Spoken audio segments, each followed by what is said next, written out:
Welcome back. If you just joined us, you're watching the news at 10, broadcasting on Channels Television live from Lagos. A reminder of our top stories. Nigeria celebrates Democracy Day, a day that commemorates the anniversary of the nation's transition from military to democratic governance. After 366 days in government, the president reaffirms his belief in democratic principles, applauds the resilience of Nigerians in the face of hardship. The president launches his social protection program. President Buhari appropriates 500 billion naira for intervention in 5 key areas. And up to 700 migrants are feared drowned in a series of shipwrecks off the coast of Libya in the last few days.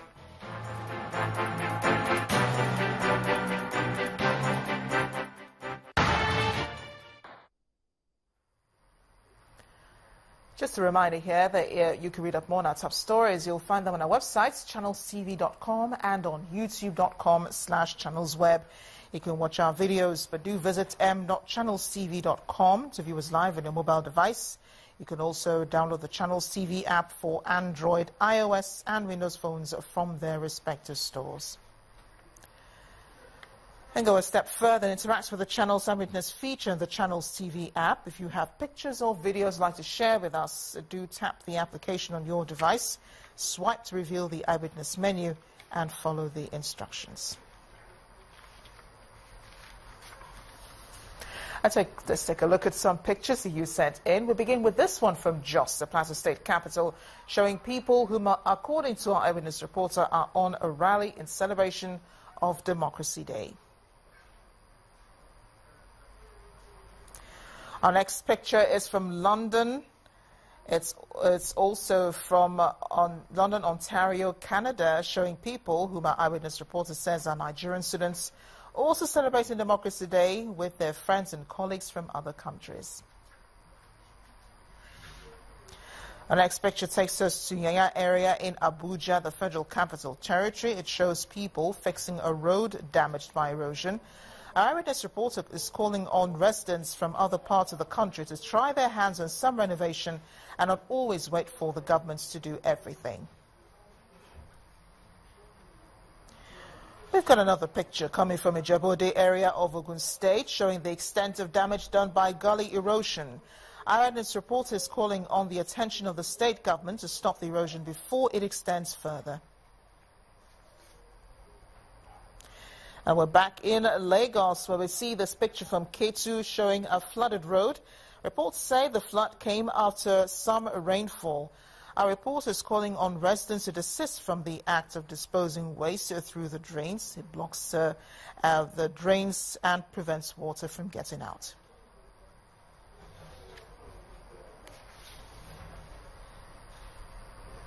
Thank you for sending in those pictures. Know that you too can become an Eyewitness reporter for Channels Television. Now, the global and domestic economic reality dawned more on Nigerians in the last 1 year of President Muhammadu Buhari. A sentiment brought a mixed bag of performances across several sectors of the nation. While the administration appears to be dogged by its new approach of inclusive growth, here's an economic scorecard of the president in 1 year, filed by Channels Television's business correspondent, Temple Ashaju. 1 year into the transition from former President Goodluck Jonathan's administration to President Muhammadu Buhari's regime, the burden of government appears to be hinged on the sanitation of the polity and the will to reflect the economy. Economists and investment analysts believe that the president's anti-corruption stance, fight against insurgency, and the downstream petroleum deregulation quite explain this. When you look at it, the APC and the government of Buhari, when they were campaigning on 3 pillars: institution, reforms, essentially fighting corruption. Second is insecurity, and then economy and job creation. So you can say that it's like 50-50. On institution and insecurity or fighting corruption, they've done considerably well. They still have a long way to go. But on the economy, I think they were too lethargic. Across the macroeconomic variables, however, The GDP contracted historically to 0.36% in the first quarter of 2016 on the back of low oil price and shortage in output. His administration came in at a very challenging time, and it's been even more challenging, oil prices and the rest. But I would say so far so good. But there are a number of things that we need to look at. First of all, we just got in a report that the economy was in contraction first quarter of 2016. The FX rate is anybody's guess. Unemployment rate is going up. Inflation going up. So if you look at the macroeconomic indicators, you will say things are very bad. With fall in disposable personal income and low credits to the private sector over rising non-performing loans, investment sentiments waned as the scarcity of foreign exchange impacted manufacturing negatively. In terms of oil spec, total export, oil is still about 90-something%, which means that there are structural factors, impediments that prevent devaluation from being able to do what? To have a strong impact on, say, manufacturing, on agricultural supply, and so on and so forth. Now, I would say the equity markets until recently haven't really performed well, but the things are getting better. The money markets have fared better because, the rates were fairly high. The Buhari budget of change focuses on 30% capital expenditure. Its projections show that these will spur business confidence.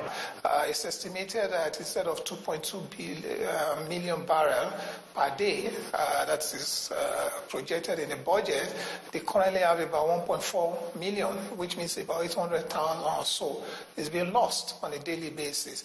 So it means that the budget deficit could widen further, and that means the government will probably have to borrow more from the domestic capital market or from outside, mostly from the multilaterals.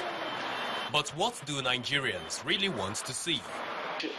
Just the same way they talk about corruption. They talk a lot about corruption. They talk a lot about the economy. Because that's, for the average person, that's perhaps more important. The business environment needs to improve in terms of the infrastructure constraint, in terms of the structural reforms that need to be undertaken, and in terms of especially, say, electricity. Given the available indices and changing investment climate, it can be concluded that the Buhari administration has witnessed 1 year of economic turbulence as recovery now seems to be in sight. Temple Ashaju, Channels Television News. Joining us now, the News at 10 is Chairman, Board of the Nigerian Economic Summit Group, Mr. Kyari Buka. You're welcome to the News at 10. Thank you. Great to have you here despite the heavy rain outside. I guess it's a blessing on Democracy Day that this is happening. Great to have you on the News at 10 once again. The President, in his speech this morning, gave himself a pass mark on security, corruption, and the economy, but a lot of Nigerians think otherwise. What do you say? I think if we dissect it into the three aspects, which actually is what APC campaigned on, which is that they talked about fighting corruption, fighting the insecurity, as well as creating jobs, which I understand would be the greater aspect of it is the economy. I'll probably score the president a high marks in the area of tackling of security. I think for somebody who is coming from the northeast of Nigeria, I have visited home in the last few months 2 times, and I would say that the feeling and the perception there is that there is a high degree of security, even though we do hear of skirmishes here and there from time to time. In the area of corruption, I haven't seen a government that has tackled corruption the way this government has, and I would also add to it that we need to continue to push in that direction. What I haven't seen is the same kind of blockage of leakages similar to TSA and wastages at the federal level, at the state levels. That's not 365 days of PMB, but that of the other 36 chief executives, if you will. We need to push on those because the more savings, the less incentive to steal the better for all of us. The last aspect, which is the economy, is that I think my own perception is that we have taken off too slowly. Some of the things that had happened fairly recently ought to have happened quite a long time ago, such as the fuel subsidy issue, as well as the monetary policy, because we still haven't come out of the woods yet with the monetary policy. There is talk of making two-tier foreign exchange market. What I would stress on is that we need to be clear on what type of monetary policy stand we take. It's not simply about devaluation or not. Yeah. The currency has already been devalued by the market. And the only thing is that if the central bank is making allocation of FX, then there has to be transparency. What is the rules? What are the rules? How are those allocated? Is it transparent? Is there a sense of fairness? Is there a queue? Who gets what and how? If not, go ahead and devalue and make sure that everybody, the field is level for everyone. Okay, let's just go through the other aspects of the economy, one of which you mentioned was the removal of subsidy. We did see fuel shortages over the last 1 year. Recently, that just stopped at the filling stations. But with the new price of 145 naira per litre, does that signal that we're on our way to a permanent solution to this? I would look at it as one of the steps that is necessary in going through full deregulation. If we have full deregulation, there is no role for government in setting prices, meaning that I or anybody else can import fuel as long as it meets with the standard requirements of government. And that's where the government comes in. Am I bringing in a standardized set of products to sell? And I can source my FX whichever way I do, and then I can price my commodity at whatever I have gotten plus some margin of profit. But the government should not set any price ceiling. Maybe this is one step towards the final destination, which is the full deregulation of fuel. I think I saw a slide from BJ Riwani earlier today that said that diesel was 160 last year, it's 150 today, and that's because it is fully deregulated.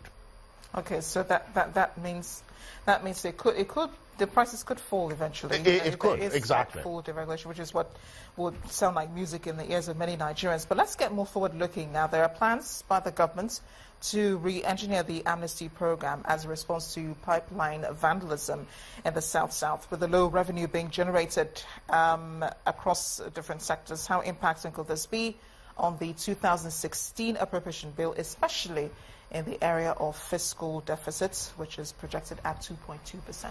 If it hasn't been captured and the government is talking about it, then it looks like down the road we might end up with a supplementary budget being brought to the National Assembly. If it has, or if there is a room, then it will give an opportunity for government to engage and ensure that that is delivered.